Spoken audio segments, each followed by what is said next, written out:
My suitcases were ready by the door since the night before. But my son-in-law's mocking laugh froze my blood more than the winter wind. I am Adelaide. I am 68 years old, and I was a head nurse for 3 decades. I know how to distinguish a real emergency from a false alarm, but I never saw the blow coming that my own family had prepared for me. They think I am a useless old woman who only serves to take up space, but they forgot that this house, their luxury refuge, bears my name on the deed. I was always a woman of order. In the hospital, chaos meant losing lives, and in my house, order meant peace of mind. However, since my daughter Lucy and her husband Robert moved in with me temporarily 5 years ago, my peace had vanished. The house is big, a solid build from the 70s in a neighborhood that over time became exclusive, full of old trees and cobblestone streets. My husband Ernest and I built it with the sweat of our brows, thinking of leaving a legacy. I never imagined that this legacy would become my own prison. That morning, the dining room looked like a battlefield. There were breakfast leftovers everywhere, eggshells, coffee stains, on the embroidered tablecloth I had ironed the day before, and toast crumbs on the floor. My grandkids, 2 spoiled tornadoes that I adore, but who don't know the word limit, were running around screaming with mouse ears on. "We're going to Disney! We're going to see Mickey!" they yelled while jumping on the velvet sofas. I walked down the stairs slowly, minding my knees, dragging my small brown leather suitcase. It is an old but sturdy suitcase, the same one I used when I went to medical conferences in the city. I was excited. I hadn't gone on vacation in years. Lucy had asked for my credit card months ago to book the flights and take advantage of a deal. And I, naive as a novice, gave it to her, thinking it was a family gift, that they were finally including me in their plans. I reached the living rooms and saw Robert trying to zip up a gigantic suitcase, one of those modern ones with wheels that spin in every direction. Lucy was reviewing a stack of documents with that air of importance she adopted since marrying him. "Good morning," I said, trying to make myself heard over the kids' racket. "I'm ready. What time is the shuttle coming?" A sudden silence fell, as if someone had cut the audio cable of a movie. Robert looked up, sweaty and red from the effort of closing the luggage. He looked at me, then looked at my small brown suitcase, and let out a loud laugh. It wasn't a happy laugh. It was a dry, raspy sound loaded with mockery. "You?" he asked, as if I had just told an absurd joke. "Mother-in-law, please, where do you think you're going with that old piece of junk?" I felt a knot in the pit of my stomach. That cold sensation that warns you something is very wrong. I looked at my daughter looking for support, looking for a logical explanation. "Lucy, honey, the trip, the tickets you bought with my card." Lucy didn't even look up from the passports. She kept counting the dollar bills she had in her hand. "Oh, Mom, don't start with your confusion now. We're in a hurry." She said it with a tone of voice she used to scold the kids. "We used your card because Robert's was maxed out. But obviously, we're going to pay you back eventually. The trip is for us. It's a family trip." "Family," I repeated, feeling my legs tremble. "And what am I? A neighbor?" Robert stood up straight and wiped his hands on his pants. He walked toward me with that arrogance of someone who feels they own the world without having worked for it. "You are the grandmother, Adelaide. And grandmothers stay home. Someone has to take care of this place." He made a wide gesture encompassing my living room, my furniture, my life. "We can't leave the house empty for 15 days. You have to water the lawn, get the mail, and make sure burglars don't break in. Besides, let's be realistic. You can't handle the pace of the parks. You'd slow us all down. You'd be a burden. A burden." The word echoed in my ears. I who had carried patients twice my weight. I who had carried the expenses of this house since Ernest died. I who washed their clothes, cooked for them, and took care of the kids when they wanted to go out partying.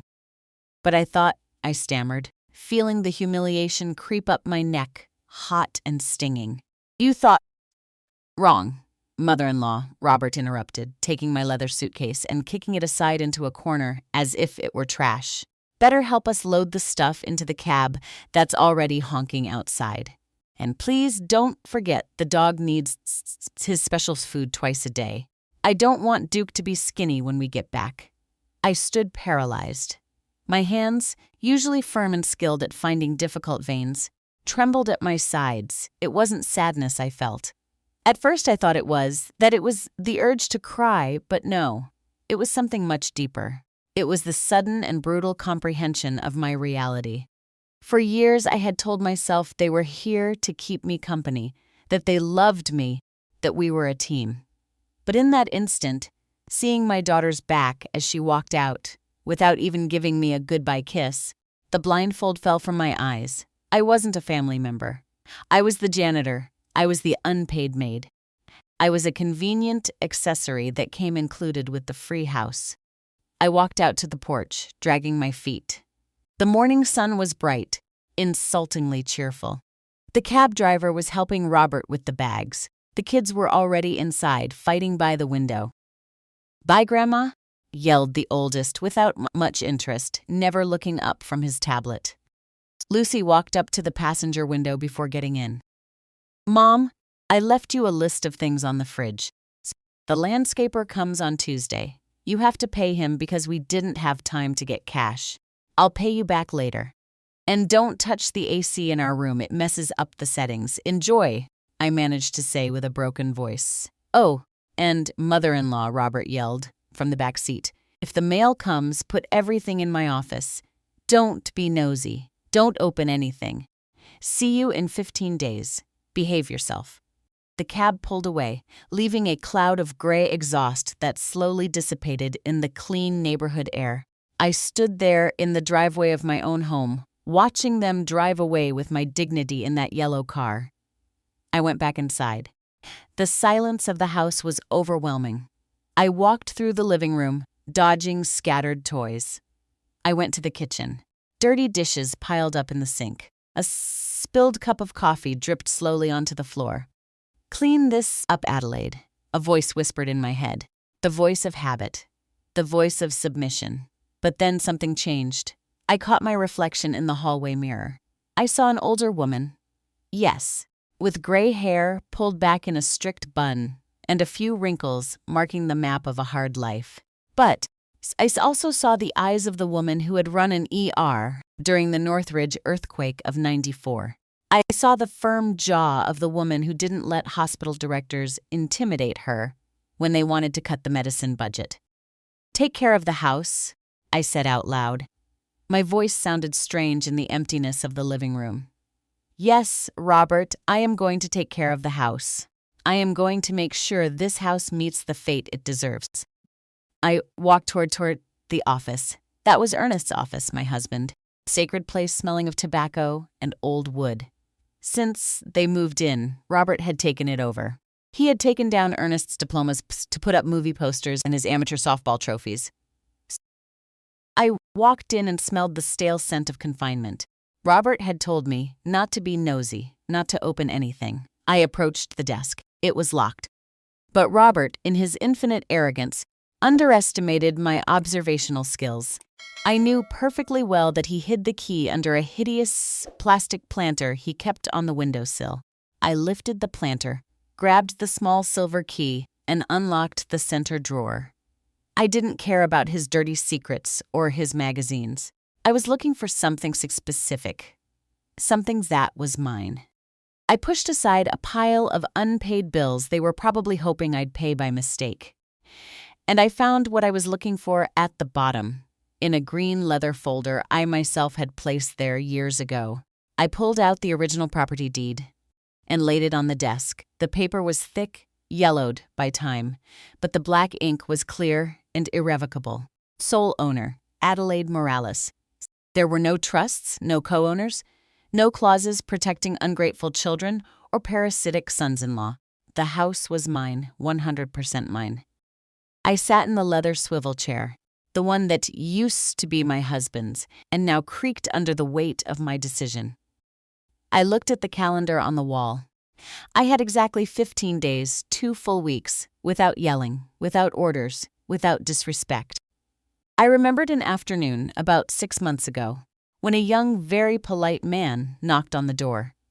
He was a real estate agent. He had told me that a group of investors was looking for large properties in the area to flip, or for foreign clients who paid in cash. Robert had yelled at him to get out, telling him this house wasn't for sale. But Robert wasn't the owner. I searched the drawer of the little side table where I keep my sewing threads in the living room. There, tucked between a spool of black thread and some needles, was the business card the young man had managed to hand me before my son slammed the door in his face. Harvey Bennett, Premium Real Estate. Fast cash offers, absolute discretion. I held the card between my fingers. The cardstock felt cold and sharp. My heart, which minutes ago was broken and humiliated, started beating to a different rhythm. A rhythm of war drums. I went to the kitchen, pushed aside the dirty dishes with a gesture of disdain, and poured myself a glass of water. I drank slowly, savoring the silence. Then I picked up the landline, that old cream-colored rotary phone hanging on the wall that they considered a useless relic. I dialed the number on the card, one by one. The digits chimed with a musical tone. "Hello," answered a professional male voice on the third ring. I cleared my throat. I was no longer the grandmother left behind. I was head nurse Adelaide. "Good morning, Mr. Bennett. This is Adelaide Morales. You were at my house a few months ago." I paused, looking around, observing the walls that had absorbed so many humiliations. "I am interested in selling, but it has to be fast. I have a 15-day window of opportunity, and I need the house empty, and the deal closed before that window shuts." On the other end of the line, I felt the agent hold his breath before replying with contained enthusiasm. "Of course, Mrs. Morales. Could I come see you today?" I smiled, smile that hadn't graced my face in years. "Come in an hour and bring the paperwork. We are not going to waste time." I hung up the phone, looked at the brown leather suitcase Robert had kicked. I picked it up carefully, wiped it with the sleeve of my sweater, and placed it on the table in a place of honor. They had gone chasing plastic fantasies and costumes.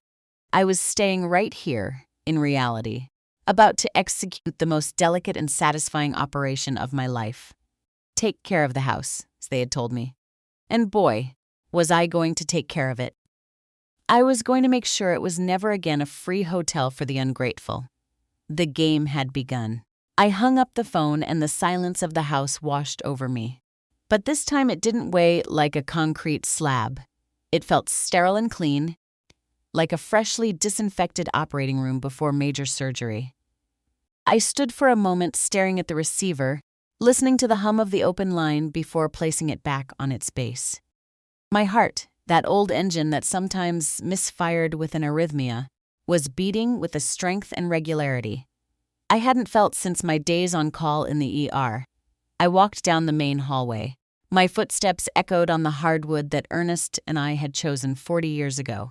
I ran my hand along the wall, feeling the crayon marks my grandkids had made, and that Lucy, with her eternal laziness, never cleaned, claiming they were artistic expressions. To me, they were always scars of disrespect. I walked into the kitchen. The disaster was still there, the spilled mug, the crumbs, the filth. Normally, my conditioned reflex would have been to grab a rag and some cleaner, put on my yellow gloves, start scrubbing until my fingers wrinkled. But my hands stayed perfectly still at my sides. "No," I said out loud. "I wasn't going to clean. Not for them. If I was going to lift a finger, it would be to prepare the ground for my liberation." I headed to my bedroom, the only one I kept locked when I went out, even though I knew Robert had a spare key just in case of an emergency. The emergency had arrived, just not the one he expected. I sat down at my old mahogany vanity and opened the bottom drawer where I kept the winter blankets. I reached all the way to the back, feeling past the soft fabric and the scent of dried lavender until my fingers brushed the cold metal of a small portable lockbox. I pulled it out and set it on the bed. It wasn't big, barely the size of a shoebox, but it was heavy. Heavy because of what it held, not what it was made of. I dialed the combination. It's Ernest's birthday. The click of the mechanism was music to my ears. I lifted the lid. There were no crown jewels or gold bars inside, but there was something much more valuable at this moment: information and liquidity. First, I pulled out the little black notebook, my logbook, as I jokingly called it. For 5 years, every time Robert asked to borrow money for gas, every time Lucy used my card for groceries and forgot to pay me back, every time I covered the kids' private school tuition. Because they were short, that month I wrote it down: date, item, and amount. With my nurse's handwriting, small and sharp, I had recorded every single cent they had drained from me. I flipped the notebook open at random. March 12th.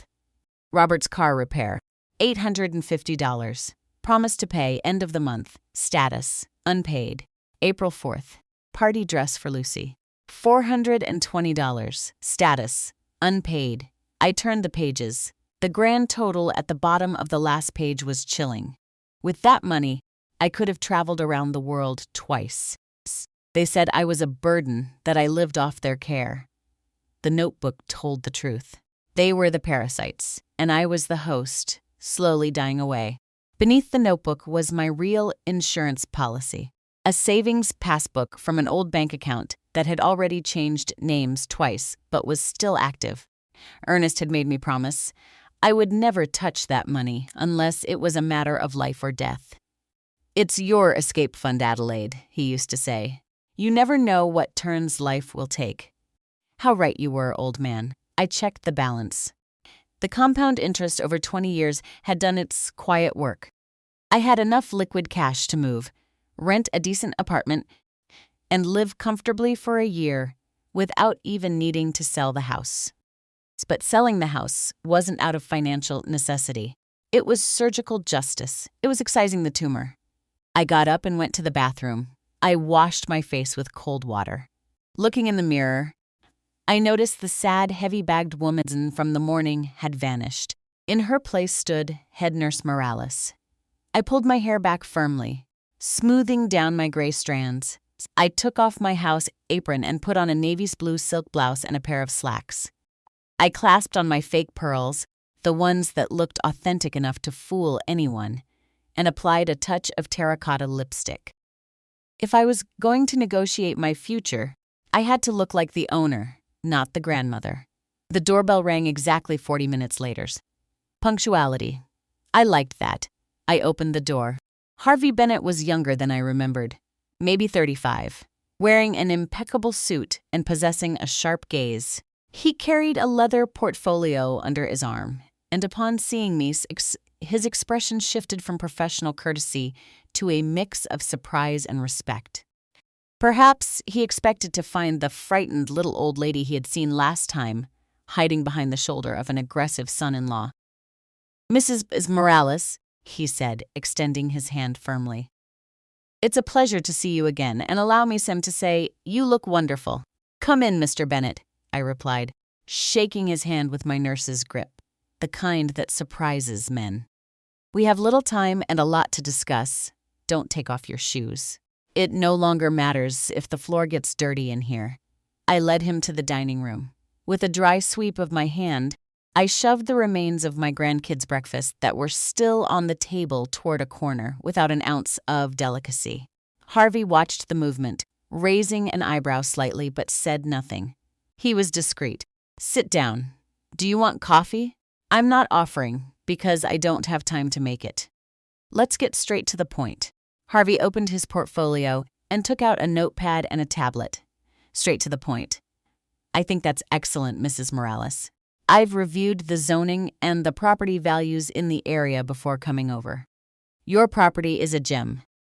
Not so much for the house itself. Forgive my bluntness. It needs modernizing. But for the lot.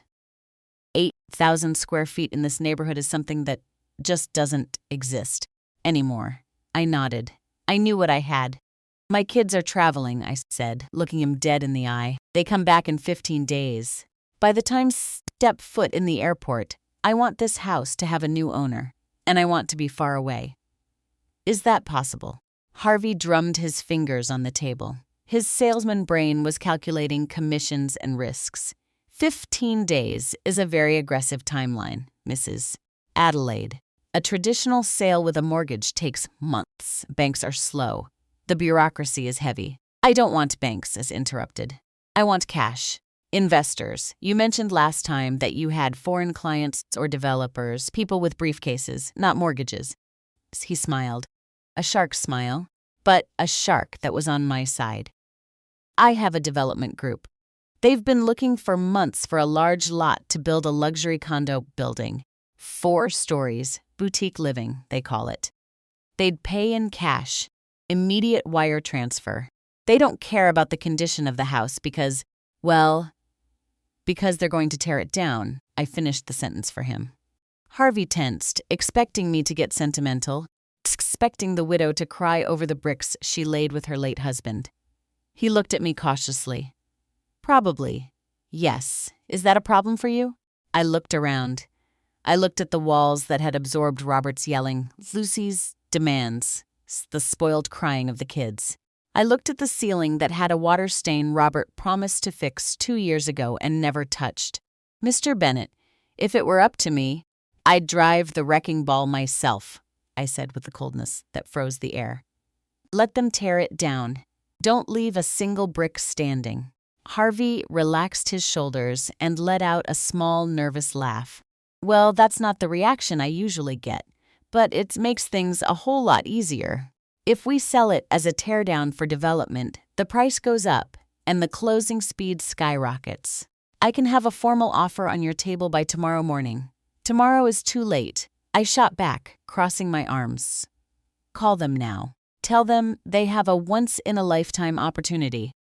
But the offer expires in 48 hours, and I want an absolute confidentiality clause until the moment we sign at the notary. Nobody puts a for sale sign on the lawn. I don't want nosy neighbors calling my daughter at Disney. Harvey nodded, visibly impressed, and pulled out his phone. I'm going to make a couple of calls overseas. Excuse me. While he spoke on the porch, pacing back and forth with energetic gestures, I stayed in the dining room. I felt a strange vibration in my body. For years, they had made me believe I was slow, that I didn't understand how the modern world worked. Robert laughed at me when I didn't know how to use the smart TV remote. Lucy rolled her eyes when I asked why they paid so much interest on their credit cards. Poor old lady, they thought. She's losing her marbles. But it wasn't slowness. It was patience. The patience of someone who has looked death in the eye and knows you don't have to run.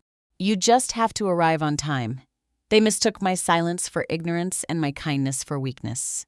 A grave misdiagnosis. In medicine, a misdiagnosis kills the patient. In life, it kills the inheritance. I remembered an afternoon, a few months back, when I overheard Robert talking on the phone in the backyard. He thought I was deaf or asleep. Yeah, for sure. As soon as the old bat kicks the bucket, we sell everything. This place is worth a fortune. We pay off your gambling debts and buy something modern on the coast. Just gotta put up with her for a couple more years. At the time, I felt pain, sharp pain in my chest.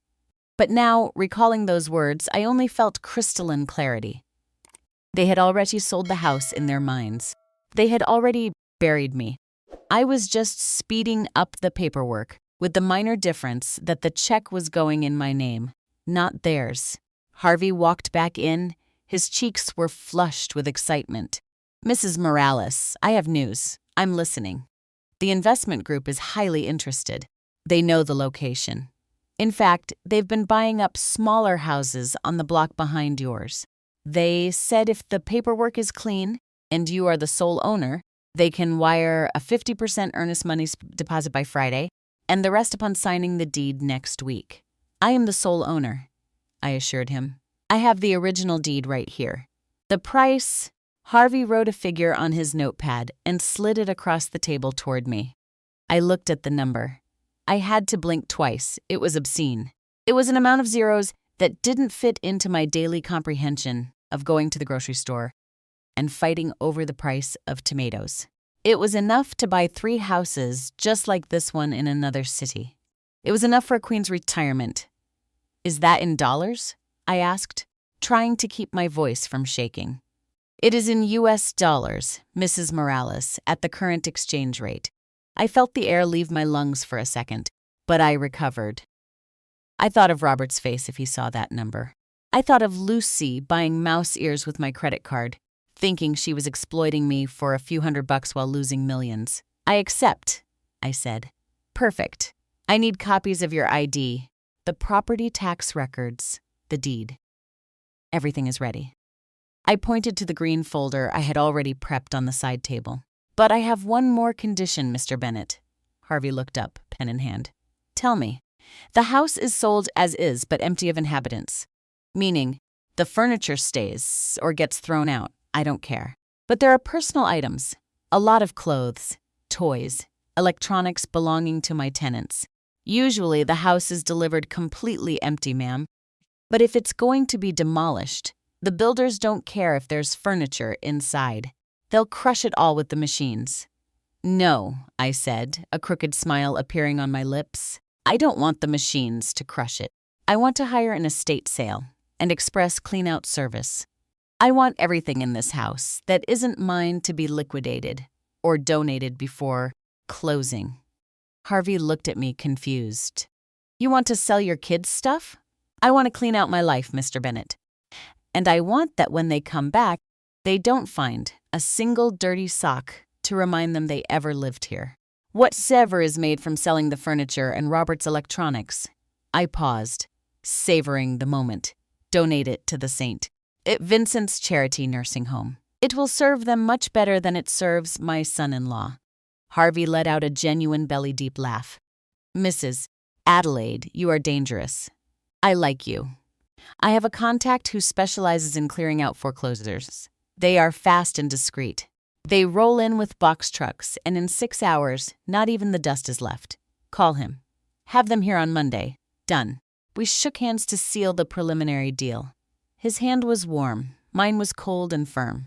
When Harvey left, taking copies of my documents and the promise of a new life, I was alone again. But the stage had shifted. I was no longer the abandoned victim. I was the general at her commands post. I walked into the living room. The giant 80-inch TV that Robert had bought with Ernest's pension money, which I lent him for an investment, dominated the wall. Enjoy it while you can, Robert, I muttered, because next week, that TV is going to be entertaining the old folks at St. Vincent's. I went to the kitchen and poured myself a glass of sherry, something I hadn't done in years. I sat in my favorite armchair, the only one they didn't use because they said it smelled old. I pulled out my black notebook and a red pen. On the first page, I wrote in large letters, Operation Disney. Day 1, evaluation phase completed. Objective, total freedom. I looked out the window. The sun was setting, staining the sky a violent orange. Duke, my golden retriever, old and loyal, scratched at the glass door. I got up to let him in. He looked at me with his milky eyes and wagged his tail. You're coming with me, Duke, I told him, petting his head. To a place where there are no kids pulling your tail or sons-in-law kicking you when I'm not looking. We're going far away. The dog seemed to understand and sighed, laying down at my feet. I had 14 days ahead of me. 14 days to raise 5 years of abuse. 14 days to pack up 40 years of memories and leave the dead weight behind. My gaze landed on the kitchen calendar, where Lucy had marked the day of their return with a Mickey Mouse sticker. Stay and take care of the house, I repeated her words, and the irony tasted sweet as the sherry. Don't worry, kids. I'm taking such good care of it that I'll make sure it gets top dollar on the market. Night fell over the house, but for the first time in a long time, I wasn't afraid of the dark. I was the one holding the switch now, and I was about to turn their lights out. Monday arrived with military precision, just the way I liked it. At exactly 8 o'clock, the St. Vincent's charity truck parked in front of the house, partially blocking the driveway, where Robert used to park his SUV with the arrogance of a plantation owner. It wasn't a fancy moving van. It was a battle-scared vehicle with peeling paint and an engine that coughed black smoke, but to me, it was the chariot of my liberation. I opened the door before they even rang the bell. I was wearing my old head nurse uniform. Not the clinical white, but a navy blue two-piece I used for administrative meetings. It made me feel bulletproof. "Good morning, Mrs. Adelaide," greeted Ray, the foreman of the crew, a sturdy man with hands like shovels and an honest smile. "Mr. Bennett told us there was a major clean-out today." "More than a clean-out, Ray, it's an exorcism," I replied, ushering him in. "Everything with a red tag goes. Furniture, clothes, toys, electronics, all of it." Ray whistled as he stepped into the living room and saw the magnitude of the task. I had spent Sunday marking my territory. The red tags glowed like war wounds on my daughter and son-in-law's possessions. The Italian leather sofa Robert bought and forbade anyone from touching it with shoes on? Red tag. The next-gen video game console? Red tag. Lucy's collection of designer bags piled up in the foyer? Red tag. "You sure about this, boss?" asked one of the younger guys with Ray, looking greedily at the giant TV. "This is worth a fortune." "Exactly why it's going with you," I said with a steady voice. "I want you to sell it in your thrift shop and use the money for those orthopedic beds you need at the nursing home. And let's move, boys. We don't have all day." They got to work.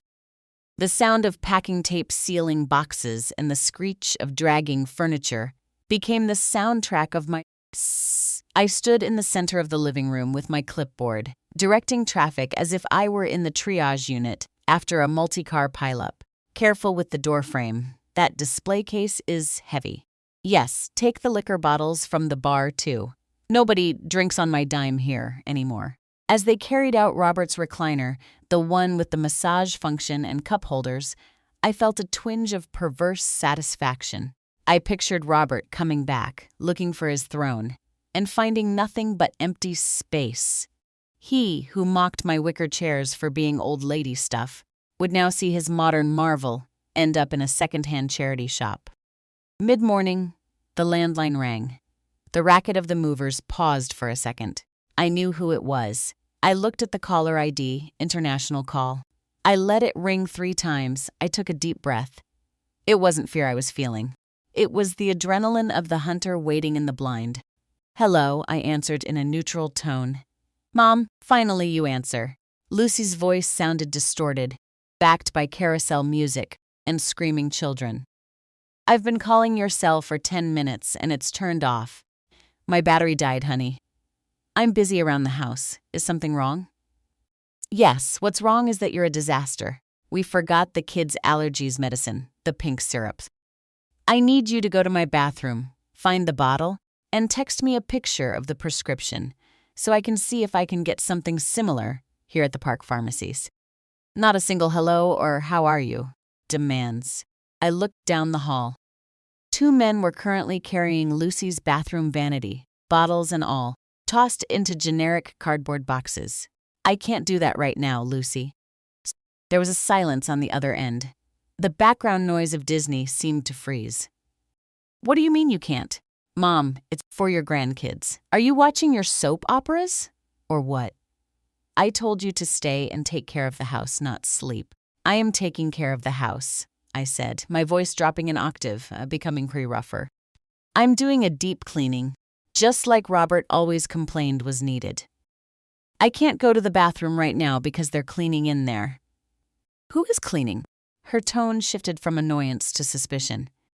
"Don't tell me you hired Mrs. Carmen's."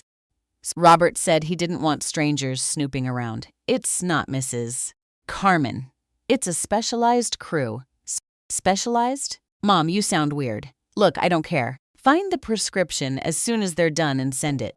And another thing, Robert says to check if an envelope from the bank arrived.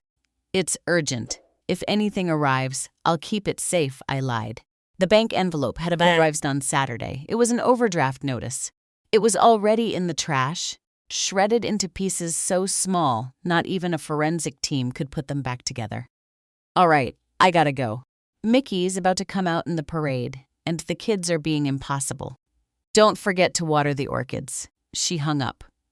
Not an "I love you." Not a "thank you." I stood there with the receiver in my hand, listening to the dial tone. Ray was looking at me from the doorway, holding a box full of Robert's softball trophies. All good, Mrs. Adelaide? This going, too.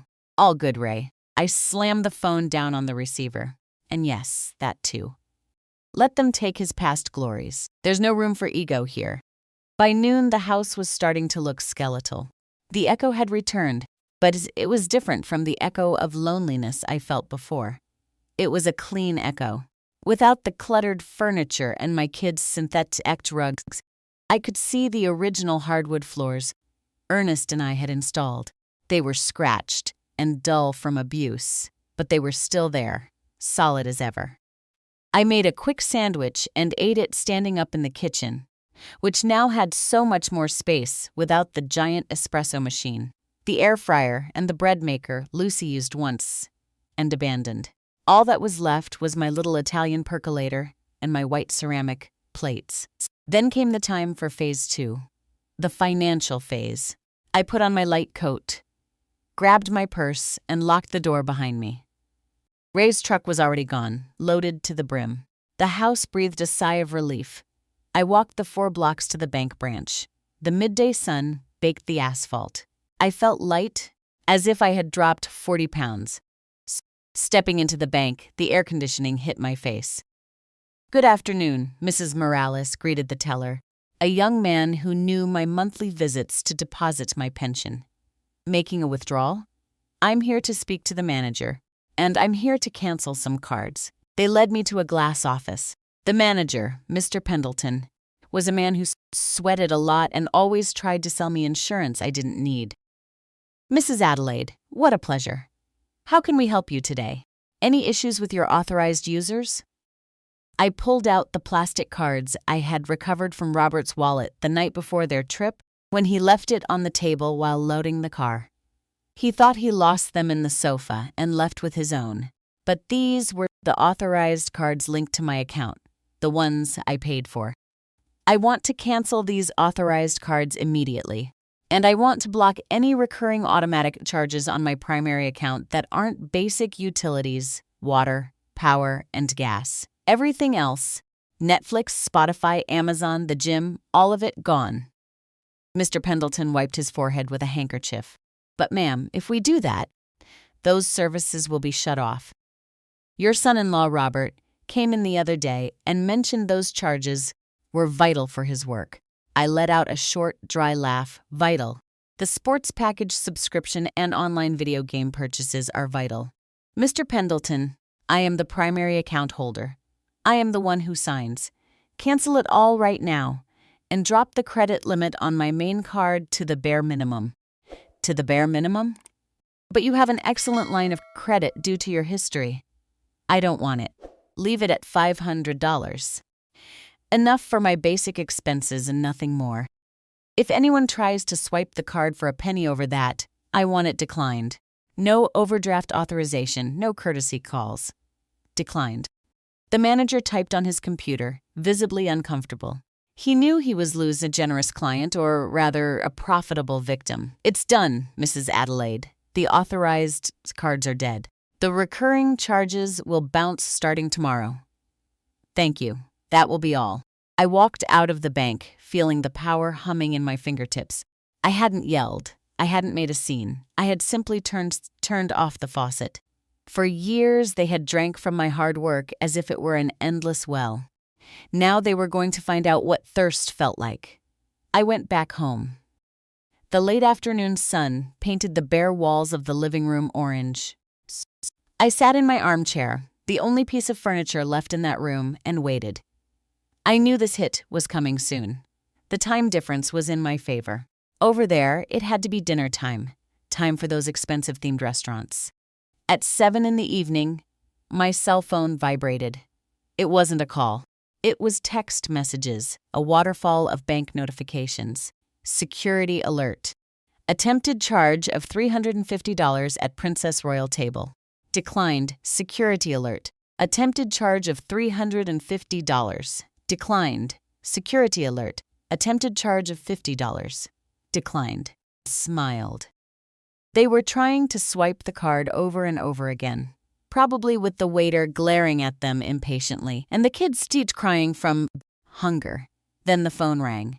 This time, it was Robert. I answered on the second ring with a calm that surprised even me. "Mother-in-law," Robert screamed. There was no trace of politeness, just panic and fury. "What the hell is going on with the card? I'm at the Castle restaurant with the check in my hand and the card won't go through. It says insufficient funds."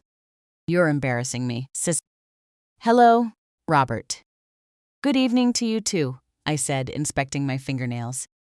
"It's not insufficient funds. It's just that the card has a limit." "But it's always had an open limit," he bellowed. "Call the bank right now. Tell them it's a mistake. I have the restaurant manager standing right here." "It's not a mistake, Robert. It was me." I went to the bank today. The silence on the other end was deafening. I could hear his heavy breathing. "What did you do?" "What?" "I lowered the limit and canceled the authorized cards. I realized I was spending too much on unnecessary things. You know, like you said, someone has to take care of the household economy. Are you crazy?" His voice dropped to a venomous whisper. "We're at Disney. I don't have enough cash for this dinner. Lucy spent hers on souvenirs. You're going to leave us stranded. You have Lucy's credit card." "No, the one you said was maxed out." "Well, maybe it's time you use your own savings, Robert, or go wash dishes."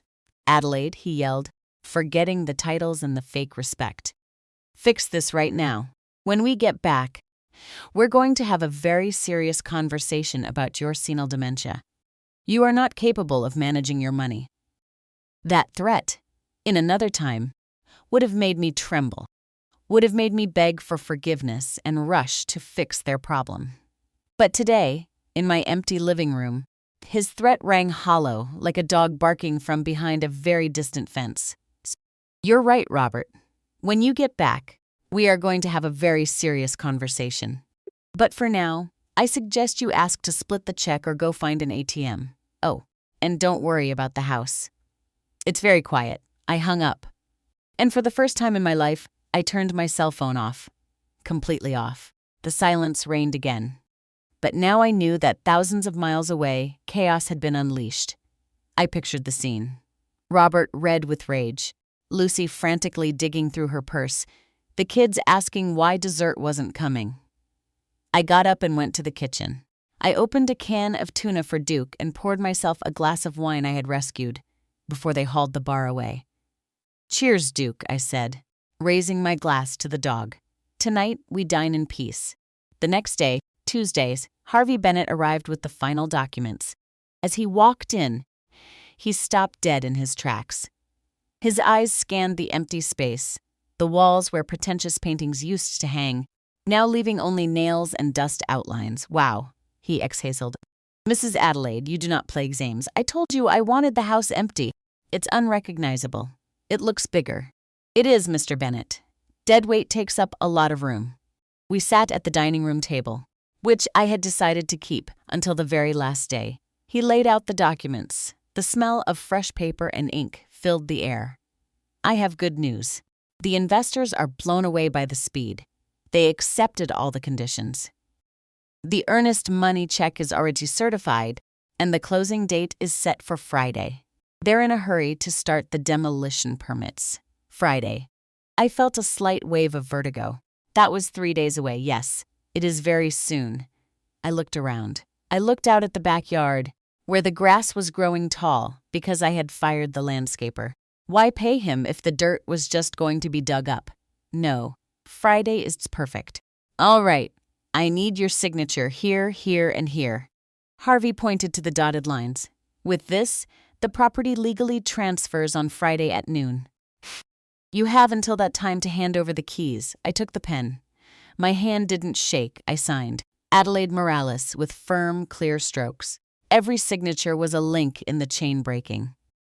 "One more thing, Mrs. Adelaide," Harvey said, packing up the papers. "The buyers asked if there's any problem with them bringing heavy machinery in over the weekend. They want to start knocking down the perimeter wall on Saturday." I smiled. A smile that didn't reach my eyes but warmed my soul. "Tell them they can bring all the machinery they want." My tenants return on Sunday night. It would be a shame if they couldn't find the driveway. Harvey looked at me with a mix of admiration and terror. I think in that moment, he understood the sheer magnitude of my revenge. It wasn't just selling the house. It was erasing the road back. You are a strategist, ma'am. I would never want to be your enemy. I'm just a mother who got tired, Harvey. And a grandmother who decided to retire from being a maid. That night, I slept deeply. I had no nightmares about the hospital or about debt. I dreamed of the ocean, a calm, blue sea where no one asked me for anything. Midweek, on Wednesday, the landline rang again. I let it ring until the answering machine picked up. It was my neighbor, Betty, a gossipy woman who practically lived glued to her window. Adelaide, honey, what's going on over there? I saw a huge truck on Monday and now the house looks dark. And Robert called my cell. Imagine that. He never says hi to me, asking if you're okay, since you're not answering. He says you're sick in the head. Do you need me to come over? I listened to the message and deleted it. I didn't need Betty. I didn't need anyone. I started packing my own things. There wasn't much. My clothes fit into 2 large suitcases, my books, my memories of Ernest, my important documents. Everything else, the old furniture, the master bed, the dining table, I would leave behind. They were part of a life that no longer existed. I found an old shoebox in the back of the closet. Inside were photos of Lucy as a little girl, photos of her birthdays, her graduation. I looked into her eyes in those pictures, searching for the exact moment she had turned into that selfish stranger. I didn't find it. Maybe it was my fault. Maybe I gave her too much. Maybe, in trying to make sure she didn't suffer the hardships I went through, I stripped her of the ability to value hard work. I picked up a photo of Ernest, her, and me at the beach. We looked happy. I hesitated for a moment. Should I keep it? Then I remembered her voice on the phone. I told you to stay and take care of the house. I closed the box and tossed it into the donation pile. Let someone else invent happy stories with those photos. I was going to start writing a new one without ghosts. Friday morning dawned overcast. The air was thick with static electricity. I woke up, early, showered, and put on my best travel outfit, pearl gray slacks and a crisp white blouse. Duke was restless, as if he knew the big day had arrived. I put his new leash on him. At 11 in the morning, a black car pulled up in front of the house. It wasn't Harvey. It was a private car service I had hired. The driver, a polite young man, got out to help me with my bags. Just this, ma'am. Just this. And the dog. We loaded the car. Before getting in, I walked back into the house one last time. It was empty. Completely empty. My footsteps echoed like gunshots in the hallway. I went to the kitchen and left the keys on the granite counter, the one Lucy always criticized because she wanted to swap it for marble. Next to the keys, I left an envelope. It wasn't an apology letter. It wasn't a long, tearful explanation. Inside the envelope were only 2 things. The receipt for the hotel where I'd be staying that night before catching my flight. Paid with my own money, of course. And a glossy travel brochure I had picked up at a travel agency. The brochure read, "Europe awaits you. Senior travel packages." And on top of the brochure, I had written a note in my Sharp's steady nurse's handwriting. The house is taken care of. So well taken care of that you never have to worry about it again. Enjoy Disney. Reality is waiting for you when you get back. I walked out and pulled the door shut. The click of the lock sounded final. "Where to, ma'am?" the driver asked as I settled into the back seat with Duke beside me. I looked at the house through the tinted window. I saw the overgrown lawn. I saw the facade that would soon be rubble, and for the first time in years, I didn't see a prison. I saw a cashier's check. "To the airport hotel." "Young man," I said, a genuine smile lighting up my face. "And don't worry about speeding. I'm in no rush, nobody is waiting for me. And that is the most wonderful feeling in the world." The car pulled away. As we drove off, I saw in the rearview mirror a pickup truck with the developer's logo parking in front of what used to be my house. A man stepped out holding blueprints and a sledgehammer. right on time. My cell phone, which I had turned back on strictly for emergencies, vibrated in my purse. It was a text from Robert. Mother-in-law, we borrowed money from a friend. We are furious. When we get back on Sunday, you have a lot of explaining to do. Don't touch anything in my office. I read the message and let out a laugh that startled Duke. Oh, Robert, I whispered to the phone. I haven't touched a thing. But I'm afraid the office isn't going to be there when you get back. I put the phone away and looked straight ahead. The highway opened up in front of me, infinite and full of possibilities. The execution had been flawless. Now came the big reveal. And even though I wouldn't be there to see their faces, the imagination was a pretty sweet consolation. The game was over. Checkmate. Saturdays dawned with a grayish calm, the kind that promises rain, but I woke up wrapped in Egyptian cotton sheets in a suite at the most exclusive hotel near the airport, 20 miles away from my old life. I was in no rush. I ordered room service, freshly cut fruit, brewed coffee, and eggs Benedict, something I never would have dared cook at home because of the mess it makes. As I buttered a warm piece of toast, my cell phone, propped against the flower vase on the table, lit up. It wasn't a call. It was a notification from the home security app I hadn't uninstalled yet. Motion detected at front door. 9:15 a.m. I smiled and took a sip of my coffee. They had come back early, of course. Cutting off the credit cards must have been a lethal blow to their fantasy vacation. Without money for fast passes or themed dining, Disney loses its magic real quick. I opened the app to view the live feed. The image was crystal clear.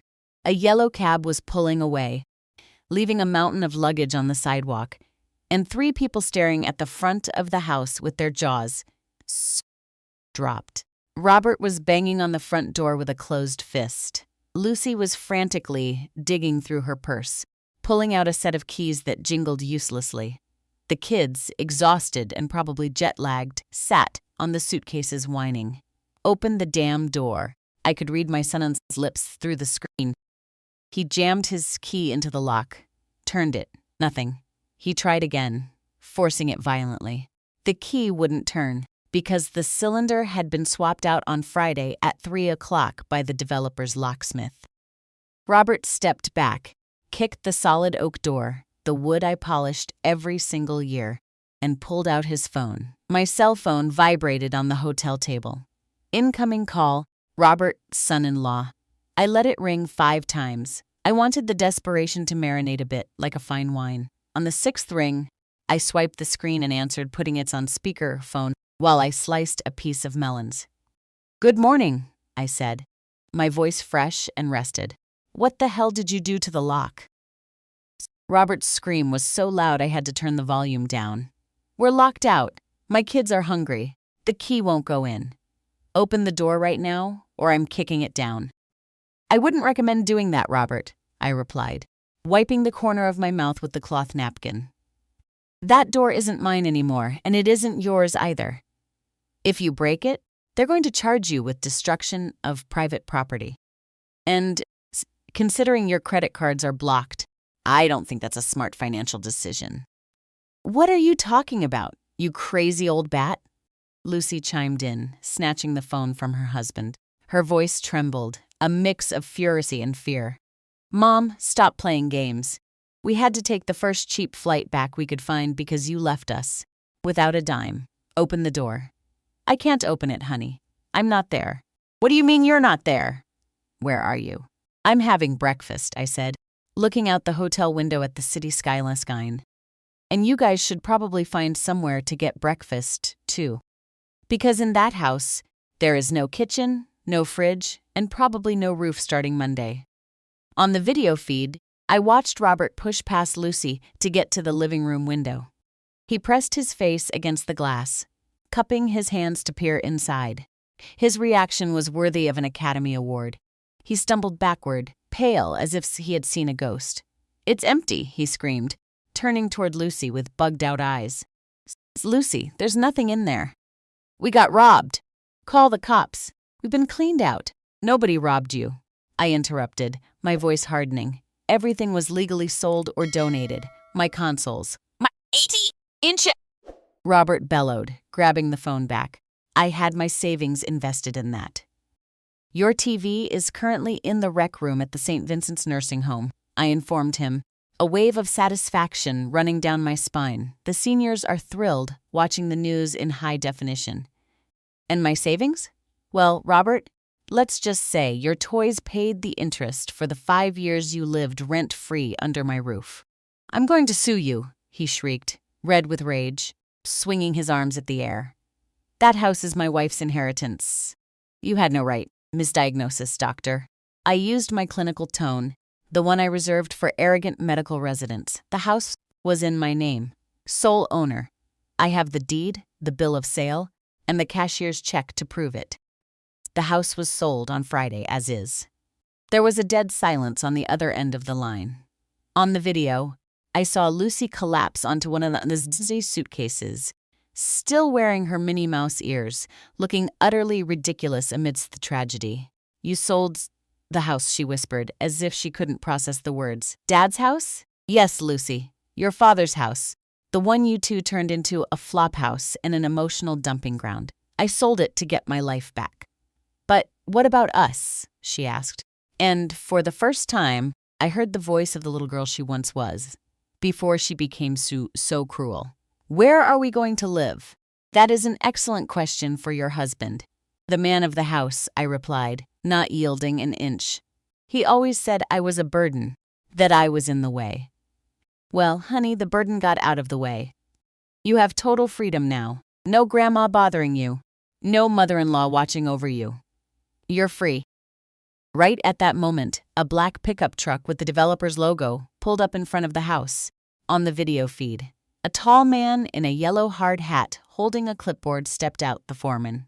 Behind him, 2 uniformed private security guards got out of another vehicle. Harvey Bennett wasn't lying when he said they'd protect their investment. Who are these guys? Robert asked, his voice dropping in volume, intimidated by the physical presence of authority. Those are the new owners, or their representatives, I explained. I suggest you move your bags off the sidewalks. They're in the way of the heavy machinery arriving tomorrow. Mom, please. Lucy started to cry. It wasn't a cry of remorse. It was the cry of a spoiled child who just got their candy taken away. We have nowhere to go. We have no money. The kids are exhausted. Let us in, even just to sleep on the floor. I felt a pang in my chest. The old maternal instinct, that treacherous muscle that had always made me forgive them for everything, tried to kick in. But then I looked at my hand. I looked at my knuckles, deformed by years of hard labor to pay for that house, to pay for their degrees, to pay for their whims. I remembered Robert's laugh. You stay and take care of the house. That laugh was my antidote. I don't have the keys, Lucy.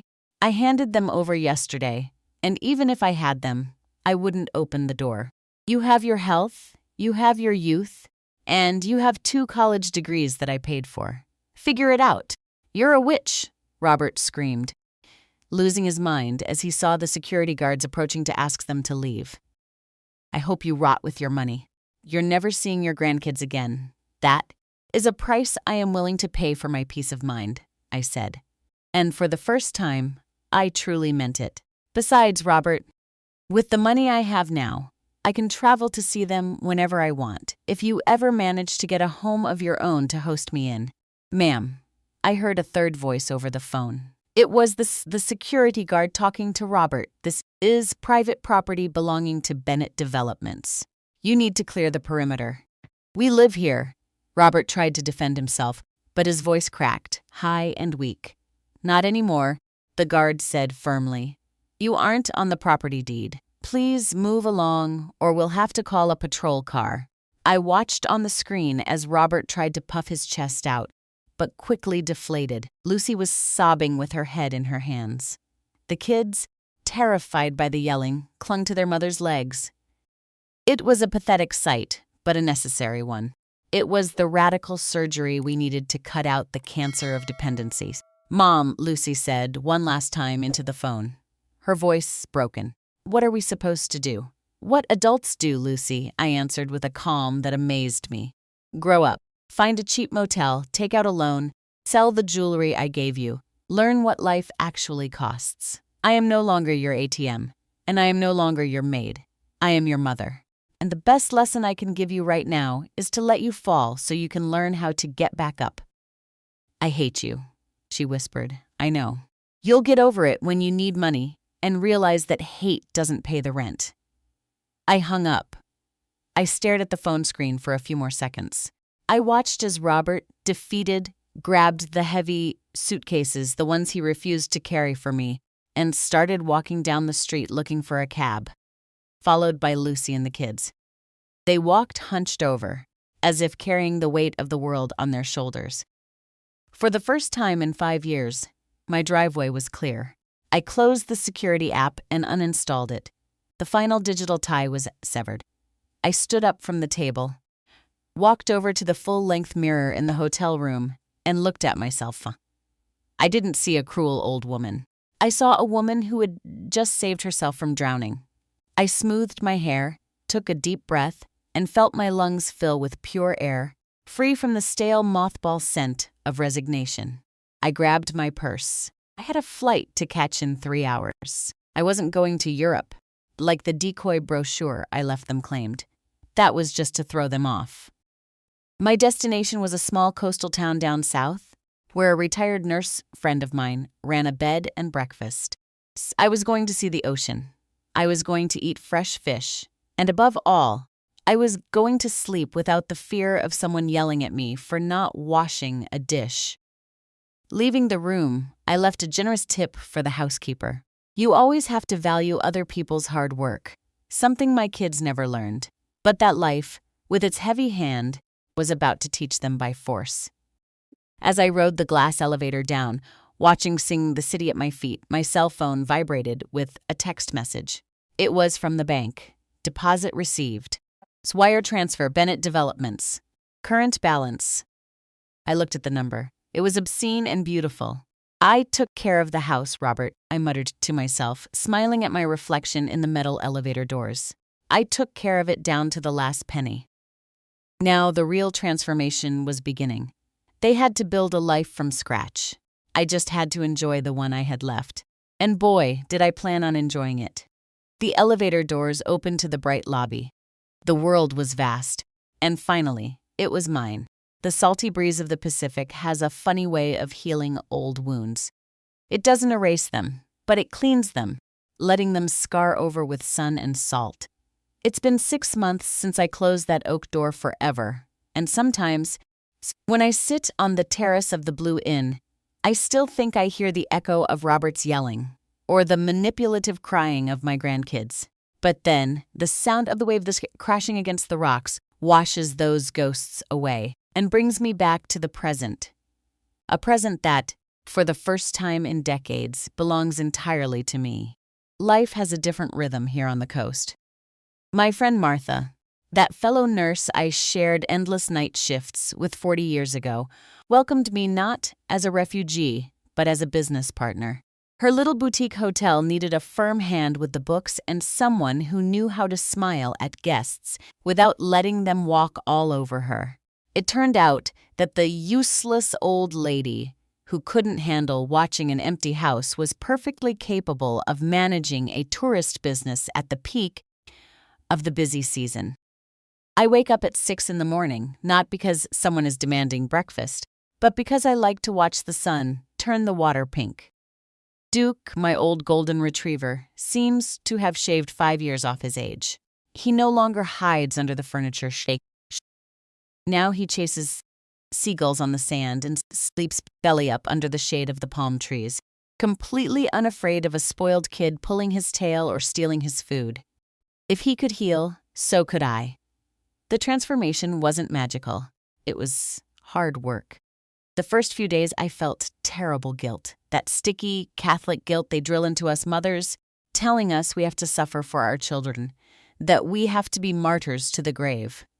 I'd wake up sweating, wondering if Lucy had money to keep the lights on, or if Robert had found a job. But then I'd remember the black notebook, the insults, the stay and take care of the house, and the guilt would harden into a certainty as cold and solid as granite. I didn't abandon them. I emancipated them. Updates on their reality reach me in trickles, filtered through emails I read only when I feel like it, and through the discreet reports Harvey Bennett sends me every month, along with my investment portfolio statements. Apparently, the fall from their Disney cloud was brutal. Robert tried to sue me, of course. Harvey told me, laughing, that no decent lawyer would take the case. Once they saw the house was 100% mine, and the sale was ironclad, they blew what little money they had left on useless legal consultations. The latest news I got is that Robert, the big shot who used to mock cab drivers, is now driving for a rideshare app to pay the rent on a 2-bedroom apartment in a working-class part of the city. The irony is exquisite. Now he's the one loading other people's luggage. Lucy had to sell her designer bags. It hurt to hear that, not for the bags, but for the humiliation my daughter must have felt, so proud and so vain.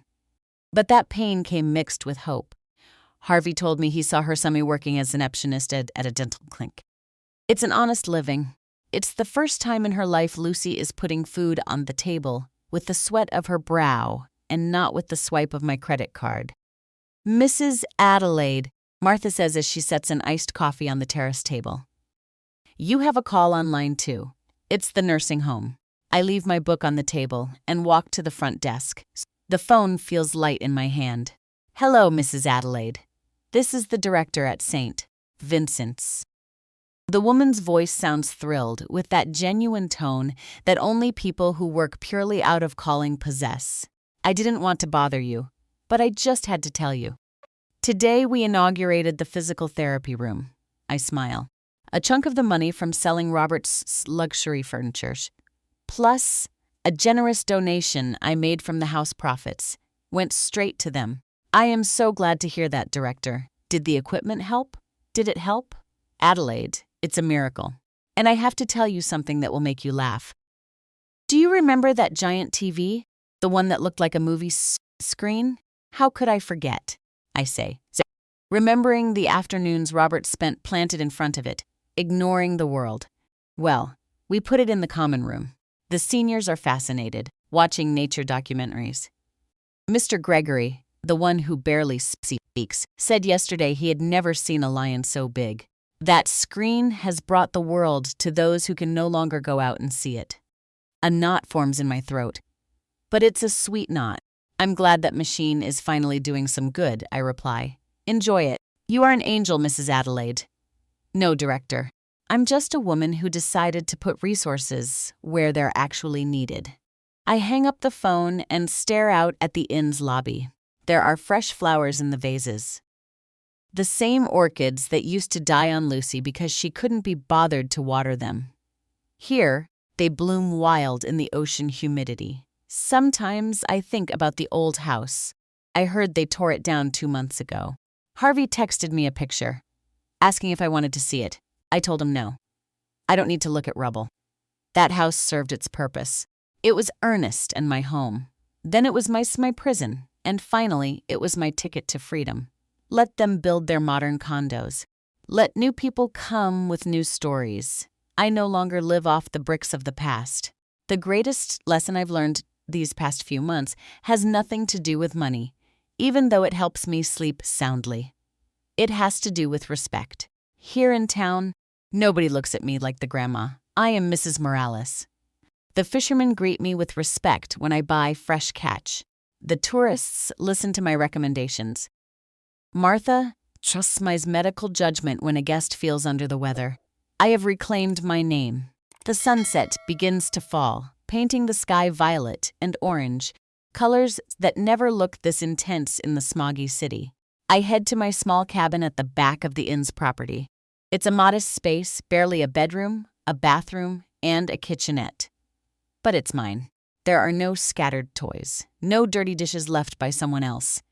There is silence and there is peace. I sit in my rocking chair on the porch. Duke lays at my feet, sighing contentedly. I pull out my tablet. Yes, I learned how to use it perfectly now that nobody is rushing me or calling me. Slow. I open my email. There's a new message. The subject line reads, Sorry, it's from Lucy. My fingers hover over the screen. For months, her messages were full of blame, hatred, and demands. How could you? You're a thief. You're going to die alone. But this one is different. It's short. I open it. Mom, I cashed my third paycheck today. I paid the kids' enrollment fees for public school. It's hard.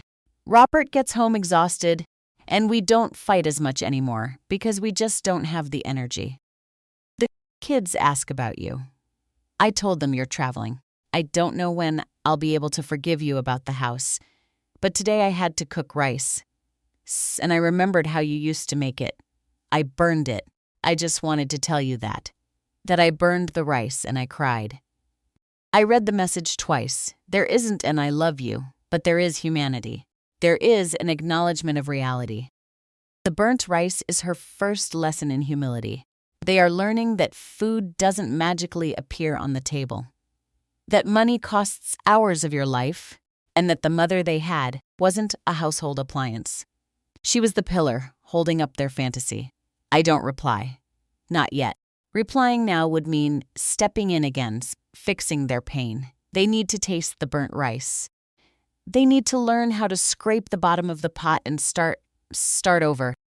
That is the only valuable inheritance I can leave them now, the ability to survive. I close the tablet and look out at the horizon. I've been thinking a lot about Ernest lately. At first, I felt like I had betrayed his memory by selling our estate. But now, feeling the breeze on my face, I know he'd be raising a glass with me. He hated seeing how Robert took advantage of me. He used to tell me, Adelaide, you are the oak tree of this family. Well, old man, the oak got tired of providing shade for people who only wanted to chop it down for firewood.